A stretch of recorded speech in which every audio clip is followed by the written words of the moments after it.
Okay, so I was not planning on doing a video on this trip, at least not like heading to Colorado. And then this happened.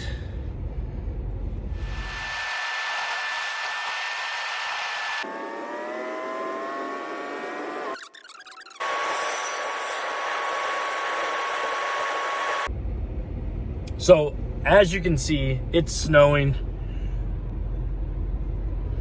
And when I called the dealership yesterday, we were just coordinating a drop time. This one, for whatever reason, I've dropped here before. Normally it was, okay, hey, yep, just be here before this time. She was making me schedule an appointment this time around. I was like, what? I just didn't remember what time you guys stopped taking new units. But she's like, yeah, it's supposed to snow tonight and then all through the weekend, so just let us know. So we'll see how this trip goes. I am currently in, I think, Grand Island, Nebraska. I just needed to get a little bit of fuel until I get down to Wheat Ridge, where it's the cheapest in the Denver area. It's the cheapest on the route from where I had last fueled up at. So again, that's the benefits. I can't overemphasize it enough. That is the benefits of that auxiliary fuel tank, where you can be very selective in how much fuel you're putting in to get you to a place where you can fuel up and be more profitable. So I will keep you guys in the loop on this journey. This is my first adverse weather trip, so fingers crossed. Let's hope it all goes well. Luckily, the weather cleared out and no snow in sight. It's still a little windy. I'd have to look at the wind app to see what it was, but one thing that I noticed really quick was my fuel economy dropped like crazy once I started to hit that adverse weather. So I am at an average of 9 miles per gallon right now, where I was at, what was it, 11.3 last night before I had, called it a night and was done, doing my 10 hours. And so, it was still averaging around there. But then this morning, when the weather got worse, again, it just plummeted down. So I don't know if that's common, just, it would make sense, the more adverse weather, the wind's blowing, snow is hitting your truck, you're going through rougher terrain. I guess it's probably fair to say that you get worse gas mileage. For those guys that are way more experienced than I am, comment below if that's the case. And maybe someone had mentioned when you're using the winter blend, which is what, like November to March or something, is when they typically have that winter blend of diesel, that you get worse gas mileage as well. I don't know if that's true. I'll notice it on my spreadsheet as I'm tracking, my loaded miles per gallon. But just something to be aware of. If you are in adverse weather, pay attention to your fuel economy. Maybe you're getting, worse miles per gallon. So I'm, 2 miles per gallon lower than what I normally am getting. So just something to note that will definitely show up in the spreadsheet if you're looking at how much fuel you spent on that given haul. And then I went and added that profit margin, so like, oh, okay, yeah. I think I had one recently that was 58% profit, where normally I'm in mid 60s, if not upper 60s, in terms of profit from payout to what I actually deposit into my bank account. So something to pay attention to.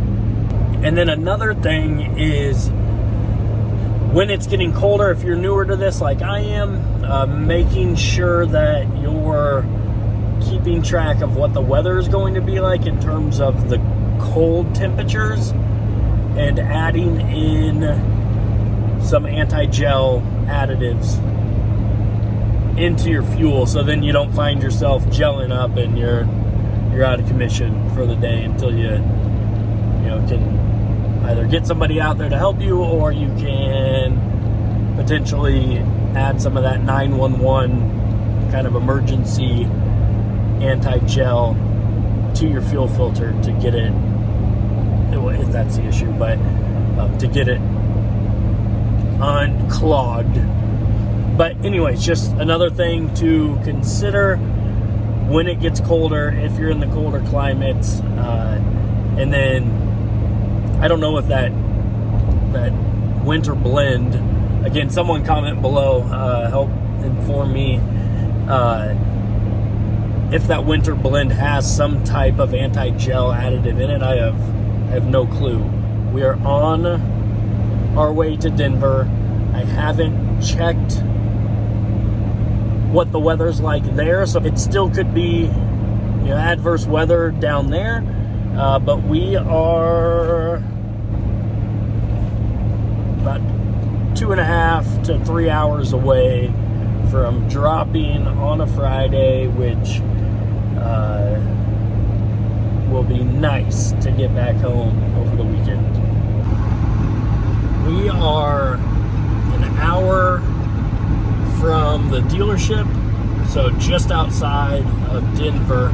We're going to Wheat Ridge, Colorado, and it would appear that the roads are fine. It just looks like it wants to kind of spin a little bit, but nothing major, and hopefully it stays like that, at least until after I get the camper unhooked.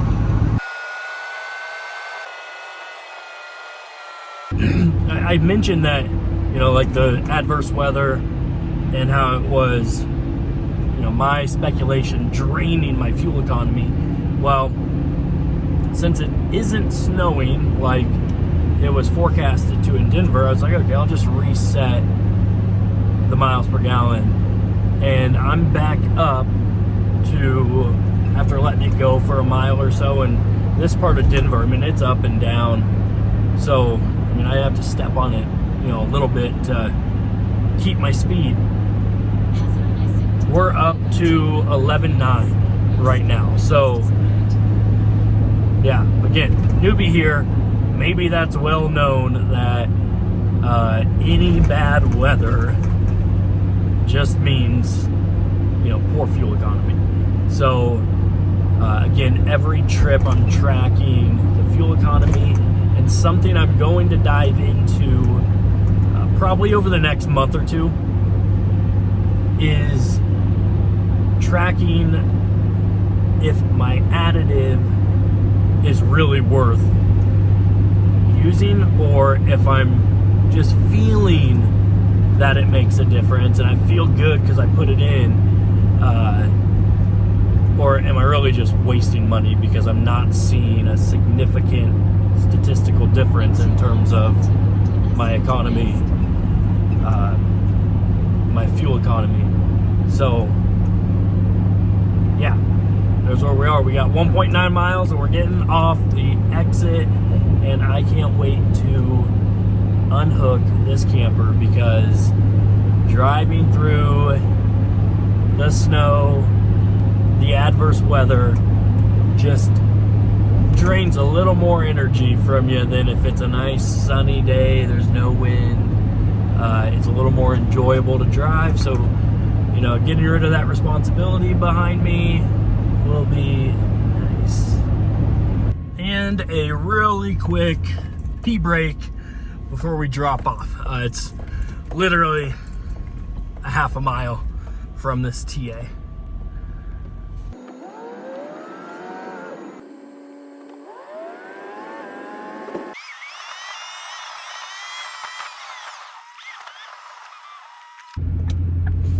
I'm on my way back home, dropped off the camper, and this is actually the next day.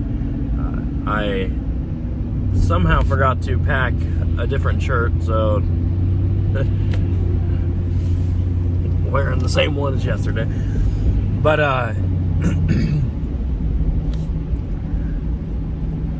it must have been bad on I-80. I'm still in Nebraska. In our IT Facebook group, someone talked about I-80 was closed in Iowa. But I'm, what am I? Maybe 150 miles west of Omaha, and I just drove by, was it 4 or 5 semis that were somehow all tangled up in the median, and it's nothing but a patch of ice in this Pilot parking lot. So yeah, it must have been bad, I guess, last night.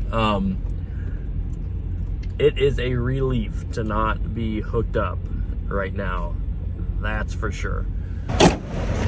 Okay, so to give you just a little perspective of how bad it is out here, that's just a nice, pretty sheet of ice right there.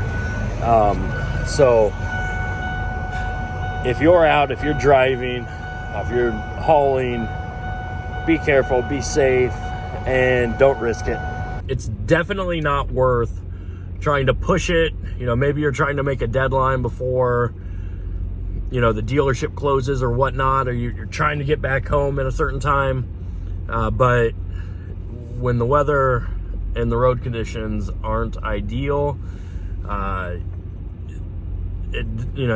your life is more important than, you know, making a few extra bucks and having a little more time. And, you know, change your plans. If you need to pull off and just let it do its thing, or let the, you know, the DOT get out there and make it a little safer, that is well worth it. And be glad you decided to play it safe instead of pushing it.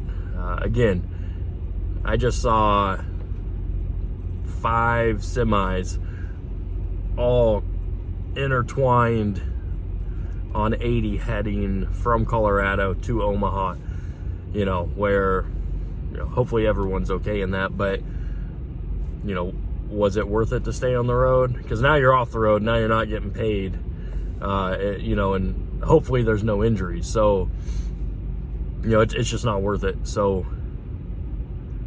if you find yourself in that situation, play it safe, enjoy the extra rest time, and yeah, it probably screws up some of your plans for the next day, the next week, so on and so on. But it's totally worth it if it keeps you safe, keeps your truck from getting in a wreck. And then if you're pulling a camper, if you wreck the camper, it saves you from tapping into that, you know, bond. Where I think in orientation, it was something where if there's driver damage, you're going to lose your $1,000 bond. If the RV is totaled, not only do you lose your driver damage, but then you're going to be responsible, I think, for another $1,000 is what, if I remember right. You know, so you're out $2,000 and whatever issues you got going on with your truck. So again, it's just not worth it. Be safe as these, you know, adverse times come in terms of road conditions.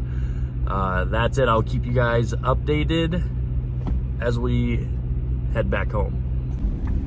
Back to the fuel economy side of things.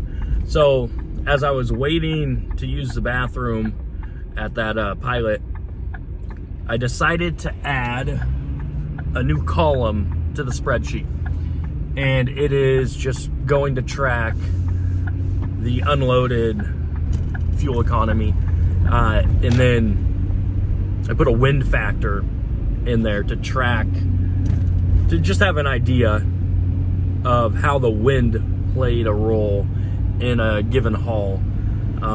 So as I embark on seeing if it's truly worth spending the money on fuel additives in terms of actual data, I felt like I needed to see if I get an uptick in, the miles per gallon when I'm unloaded as well. Because right now I'm averaging 22.3 is where I'm at since leaving Denver. So,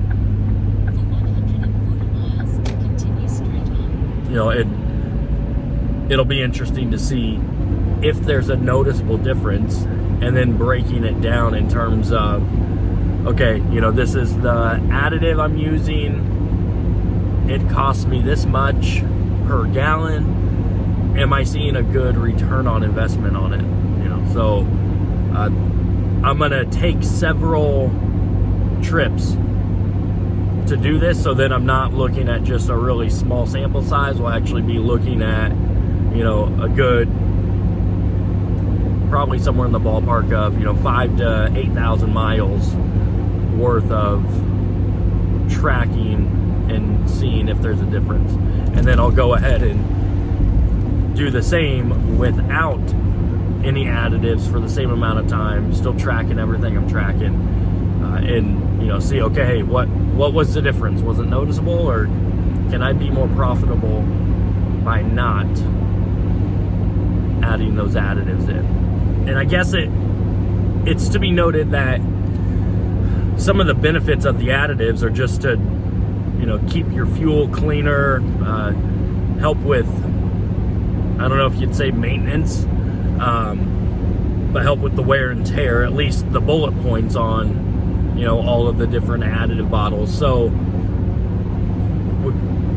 it's probably not necessarily the only thing that should be looked at in terms of are additives worth it, if you're just looking at miles per gallon. But if I don't see a significant increase, if the numbers don't make sense, then I may use it once a month, where I'm getting the mechanical benefits that I'm assuming you can't really check to see if it's really helping, but I'm not just spending excessive money on additives where I think it's helping me with my fuel economy, and it really isn't. So that's all. All right, guys, see ya.